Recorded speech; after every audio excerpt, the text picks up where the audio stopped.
자원봉사는 한 사람이 시작하면 옆 사람들도 하게 되고 나중에는 단체가 되어 자원봉사에 참여하게 되는 전염성을 가지고 있다고 말합니다. 이런 자원봉사의 습관과 태도는 심지어 유전까지 된다고 하는데요. 여러분, 자원봉사자가 되실 준비가 되셨나요? 자원봉사를 하기로 결정하셨다면 어떤 분야에서 하고 싶으신가요? 오늘은 자원봉사를 시작하기 전 유의사항과 다양한 분야에 대해 알아보도록 하겠습니다.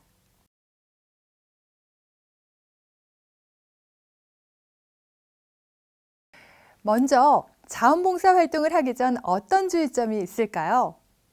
일반적으로 사람은 누구나 무한한 가능성을 가지고 있는 존귀한 존재이며 인종, 종교, 직업, 연령, 사고방식 등을 초월한다는 신념을 가져야 합니다. 자원봉사를 할 때는 겸손한 태도와 감사하는 마음을 가져야 하며 자원봉사 활동을 통해 더 많은 경험을 축적하고 자기 개발을 통해 삶의 풍요로움과 보람, 나눔의 기쁨을 맛보게 되는 것을 감사하게 여겨야 하겠습니다. 또 자원봉사자로서의 근무를 할 때 지켜야 할 몇 가지 수칙이 있습니다. 첫째, 봉사자의 감정을 개입시키지 않고, 둘째, 상대방에게 신뢰감을 주고 이해하도록 노력하며, 셋째, 상대방을 비판 또는 지시하지 않습니다. 활동 중에 알게 된 비밀과 약속은 반드시 지키며 봉사활동은 항상 점검하고 기록해야 합니다. 또한 자기 주관적으로 판단하지 말고 담당 직원과 의논하는 것이 좋습니다. 아동을 대할 때는 아이들과 지킬 수 없는 무리한 약속을 하지 않고 일단 한 약속은 반드시 지켜야 합니다.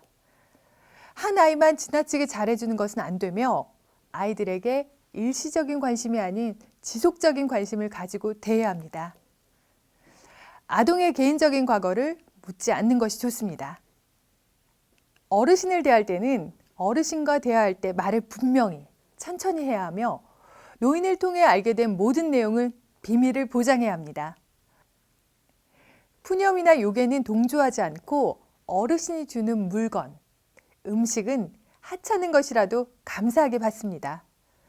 또 어르신은 추억을 소중하게 여기기 때문에 우리가 보기에는 쓸모없어 보이는 물건이라도 그분들에게는 소중한 추억이 깃들어 있다는 것을 명심해야 합니다. 장애인을 대할 때는 과잉보호나 과잉친절, 동정과 자선은 금물이며 개개인이 다르다는 것을 알아야 합니다. 한쪽에서 도움을 주고 한쪽은 받기만 하는 일방적 관계보다는 서로 인격을 나누고 대화할 수 있는 도움을 주고받는 관계가 되도록 노력할 필요가 있습니다.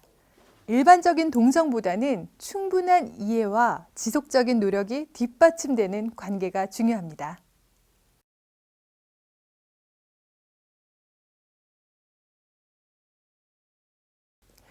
자원봉사의 분야는 매우 광범위합니다.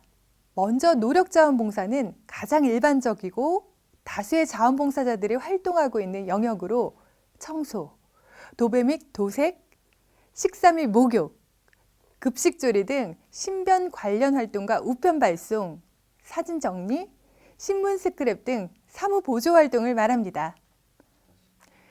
환경자원봉사는 자원봉사자의 가장 큰 영역 활동 중 하나로서 환경 보존 및 개선을 위한 노력 등을 전개해 나가는 것으로 쓰레기 줍기, 벽의 낙서 및 벽보 제거 등의 환경 정화 활동과 각종 캠페인, 화단 만들기, 소공원 가꾸기, 가로수 가꾸기, 생태 설명, 야생 동식물 보호, 산불 방지 및 예방 활동 등 환경 보존 활동, 환경 감시원과 환경 모임 조직 및 운영 같은 환경 개선 활동으로 나눌 수 있습니다. 교통안전을 위한 활동과 수송활동, 의료기관에서의 업무 지원, 환자 대상 직접 서비스, 의료 분야 종사자의 의료 봉사활동 등으로 보건의료자원봉사를 할 수 있습니다. 이 밖에도 전문 지식과 경험, 기술 등 재능을 활용하여 자원봉사를 하는 재능기술 자원봉사가 있는데요.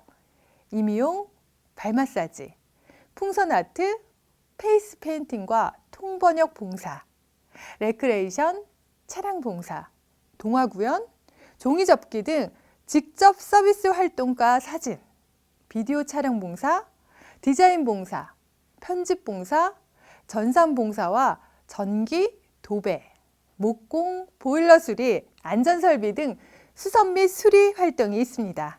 문화예술, 스포츠 자원봉사 분야에는 각종 행사 보조 활동, 공연 활동, 캠페인 활동, 관광 안내 영역에서 활동할 수 있으며 그 밖에도 다양한 분야가 있습니다.